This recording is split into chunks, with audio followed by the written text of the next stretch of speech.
Hey, it's Mitchell, and DJI just announced the DJI Mavic Pro 2 and the Mavic Pro Zoom. And there's a lot of really cool stuff that these drones can do, but I don't think I'm going to be upgrading. If you're new to my channel, I make videos on here about tech and the gear that I use to create travel content for my other YouTube channels. And as always, this video is brought to you guys by Backblaze. If you create video or photo content and you only have it backed up in one place, don't make the same mistake I did and only have your memories and everything else stored on one place. I just lost 4 terabytes this year, which was almost a year and a half of photos and video I shot while living in Asia. I'll have an affiliate link down below. Even if you guys don't want to use the service I have or you don't want to support me, back your stuff up in more than one place. Don't make the same mistake. Okay, so with the release of the Mavic Pro 2, DJI basically took the camera from the DJI Phantom 4. They put it on the DJI Mavic, and it's kind of made the Phantom 4 Pro a bit obsolete. And this is something that we knew about, but there's a few reasons why this isn't an upgrade that, at least to me, right now is worth it. Reason 1, hackability. I know this one's controversial. I know I'm gonna get a lot of shit from it, but I hacked or I modified the firmware of my Mavic Pro. I didn't change any of the flight parameters other than removing the height limitation as well as removing the no-fly zones. And I know a lot of people are gonna say, oh, well, you're flying by airports and you're breaking no-fly zones. Well, sort of, not really. Let me explain. Currently, right now, I'm living in Vietnam, and I live and travel in Southeast Asia. And in a lot of Southeast Asia, there will be a no-fly zone for a specific political reason or a specific, an airport could have been built at some point that's no longer operational, and for a whole host of reasons, right? And to go ahead and get the permission to fly in that area translated, to get the permission actually officialized from the government to send that into DJI is just not an option for me. And I'm gonna go ahead and give you guys this example. 6 months ago, I was asked to film a video for a charity that I am involved with, and that was on the outskirts of Hanoi. And we had not only permission from the local government, the local authorities, but we actually had the mayor of Hanoi City come out to watch us do this cleanup. And before the event, the organizer had asked the government, hey, is it okay if our video guy brings his drone to get drone footage? And of course they said yes. And when I went to fly my drone, I had tons of police officers around me looking at my screen and just people generally curious about it.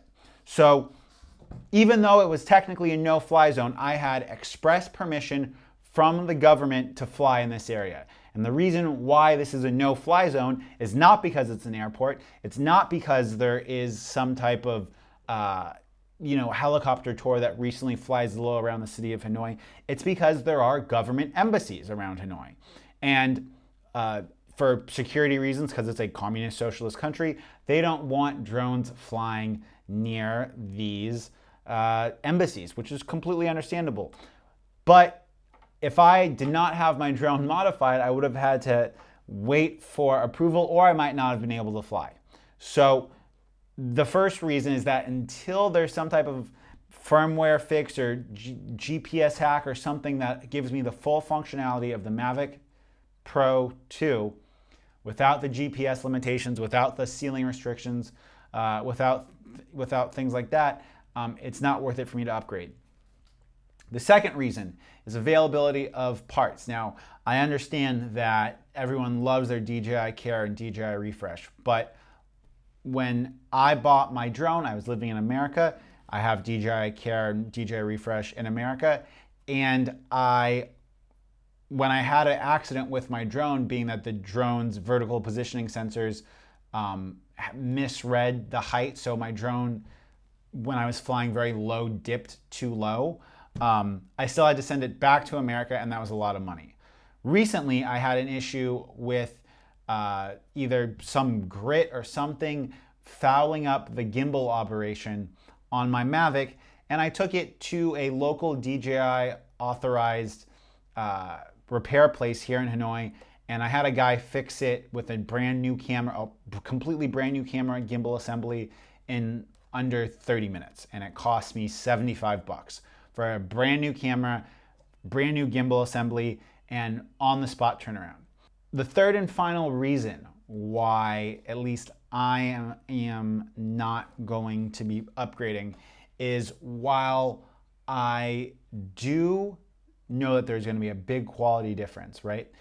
At least for me and where I am right now and the videos that I make, when things are compressed and they're put on YouTube and Facebook and they're shared, the quality goes to shit regardless, right? And at the end of the day, there's a bigger emphasis being placed on having a nice teal and orange grade on your footage that people associate to being tropical, at least in the lines of stuff that I do, than the utmost quality of it. And I recently published a video on Facebook in one of the Vietnam-centric Facebook groups, and the video had 37,000 impressions in less than a week, right? And not once did anyone care about the props being in the shot or any of the other mishaps from the drone, because at the end of the day, at least for people putting content on social media and people making videos, especially for Facebook, because of the compression, because of the total loss of quality that you get when it's uploaded there, it's kind of a moot point to upgrade to something with 10 stops of dynamic range and this and that, because at the end of the day, the medium that people are appreciating it on doesn't justify the restrictiveness in regards to firmware modability, the difference in part availability for me, and overall, while the Mavic Pro 2 is a very, very worthy upgrade, it's just not one that I can spend my money on. Okay, I hope you guys enjoyed this video. If you're new here, go ahead, hit the like button if you liked the video. If you loved it, think about subscribing. And if you hated it, go ahead, give it a thumbs down and let me know why in the comments down below. Till next time, it's been Mitchell. I'm out.